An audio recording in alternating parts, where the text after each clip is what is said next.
एक निश्चित इमारत की सुरक्षा न करने के कारण रॉय को नौकरी से निकाल दिया गया है। आदि सैक्सोफोन बजाने के लिए मिक्सटेप का उपयोग कर रहा है। जब उसके दर्शकों को पता चला तो उन्होंने उसकी पिटाई कर दी। आदि का ऑटिस्टिक भाई मानव रुपए पाने की कोशिश करता है। एक व्यक्ति के बटुए तक पहुंचने पर उसके 50 रुपए के नोट वापस आ गए, लेकिन पैसे मिलने के बाद बटुआ वापस रखते समय उसका हाथ उसकी पिछली जेब में फंस गया।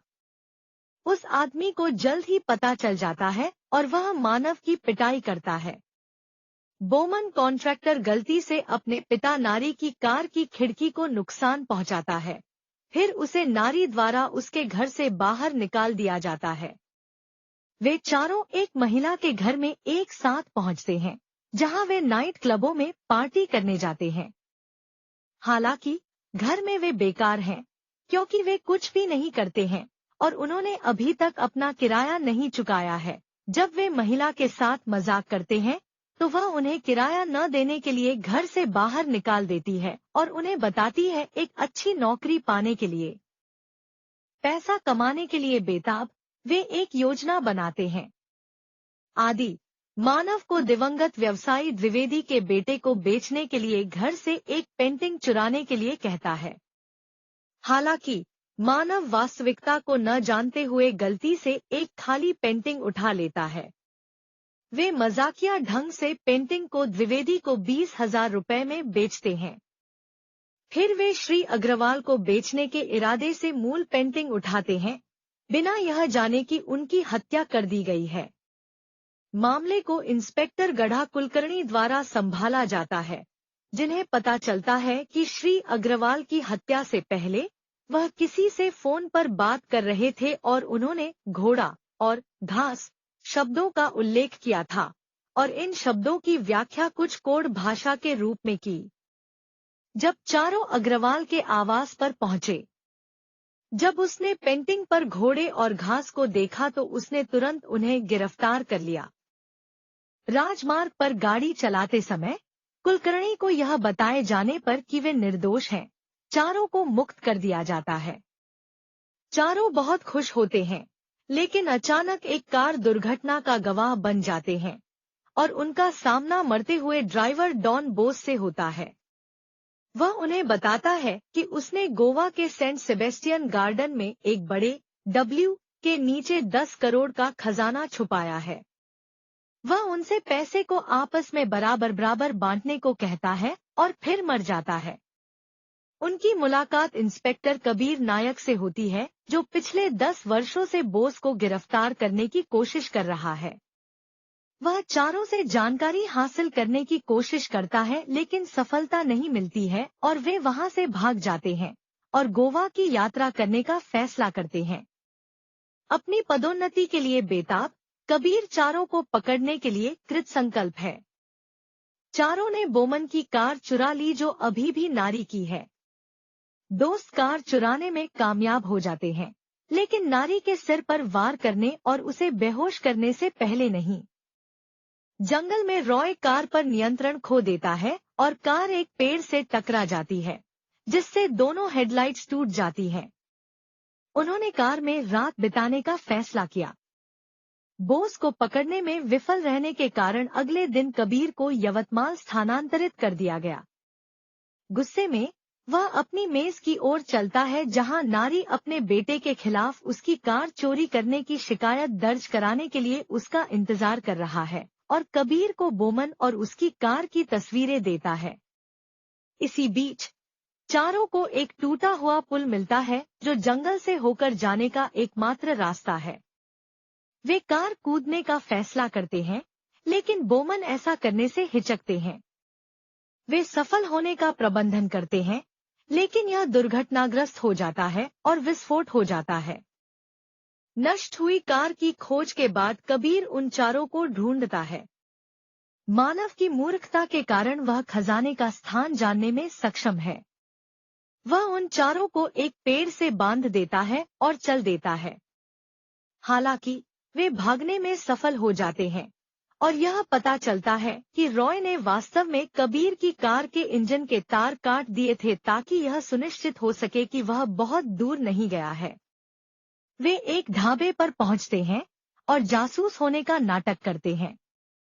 वे ग्रामीणों और ढाबा मालिक को विश्वास दिलाते हैं कि कबीर पाशा है, जो एक खतरनाक गिरोह का नेता है, और उन्हें उसे पकड़ने के लिए 15 लाख रुपए का इनाम देने का लालच देते हैं।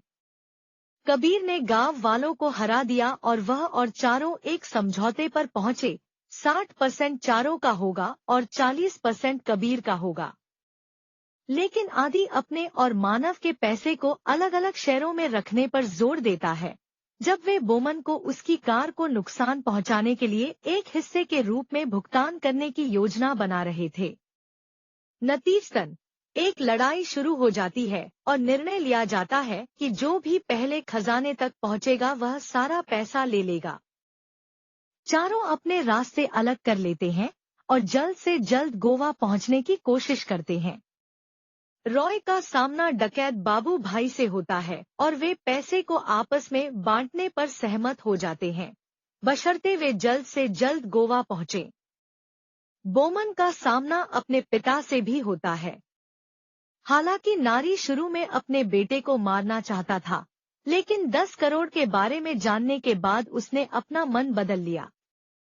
नारी और बोमन को एक निजी पायलट मिल जाता है, लेकिन हास्यास्पद परिस्थितियों के कारण दोनों बेहद निराशा में उड़ान भरते हैं जब पायलट स्टीयर छोड़ देता है और शराब के नशे में धुत हो जाता है, जबकि एयरलाइन ग्राहक सेवा प्रदाता डीके मलिक उन्हें लगभग पागलपन की ओर धकेल देता है।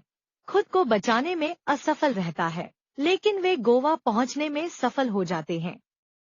आदि और मानव एक साथ यात्रा करते हैं। वे उन्हें गोवा ले जाने के लिए किसी सवारी की व्यवस्था करने में असफल होते रहते हैं, जब तक कि उनकी मुलाकात अय्यर से नहीं हो जाती, जो पूरी यात्रा के दौरान अपना परिचय देते समय लगातार अपने संरक्षक नाम का विस्तार करके उन्हें परेशान करता है।